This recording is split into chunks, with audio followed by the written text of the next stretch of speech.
Ito nangyari sa pagdinig kahapon sa Senado na nakitang ang isang larawan ng naka-smile pa ito, akong bay, nakangising unggoy, matching. Na pwedeng magamit pala sa SIM card registration, sir. Ano po yung... Yan ang problema at yan nga dapat talagang silipin niya. Mabuti na monitor ng National Bureau of Investigation. Kung hindi nakalusot na naman yan, eh talagang may problema sa proseso. Yung sinasabi namin sa Kongreso ngayon na kailangan talaga itong imbestigahan. Anong nangyari? What happened? Bakit litrato ng unggoy pinalusot ninyo? Siguro, dahil sa sobrang dami na nagre-rehistro, hindi na talaga ma-detect yung system nila na kahit unggoy. Akala siguro system, mukhang unggoy yung tao. Akala tao pa rin yun. Yung pala unggoy na.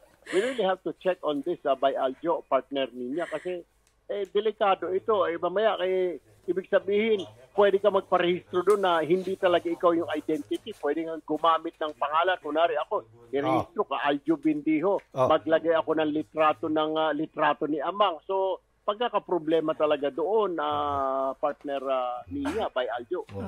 Kung ako ilalagay ko yung litrato ni Liza ng Blackpink. Ayan. Pwede ko ilagay ko pag ikaw, partner, Ninya Corpus, walang pwede ipalit. Dapat yung litrato mo lang talaga kasi walang babagay. Wow, naksa. Ilagay ko yung picture ni Luka Dosis. Oo.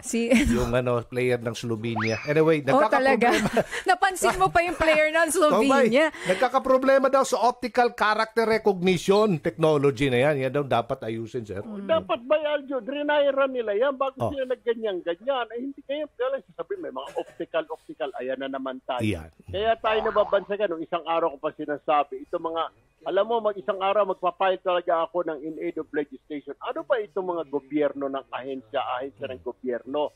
Pag sumablay na, aaminin na may problema sa guideline, may problema, kailangan ituro, optical. Siyempre, di ba, Aljo, ida-dry run mo muna, iti-testing, walang iniwan yan. Kung bibili ka ng sasakyan, ida-test drive mo muna. Hindi naman pwedeng sakay ka na sakay, bibilhin mo na kaagad. Kaya ang may problema dyan, sila ang may problema sa NTC. Bakit hindi ninyo tinesting muna yan, bago ninyo ginamit? Ngayon, sasabihin nyo, optical. Yan ang problema sa mga ahensya ng gobyerno natin, by Aljo. Parang hindi na tayo nasanay. Pag nagka-problema, hahanap ka agad ng palusot. Sila ang may problema because hindi nila chinek, by Aljo. I don't know if you agree with me.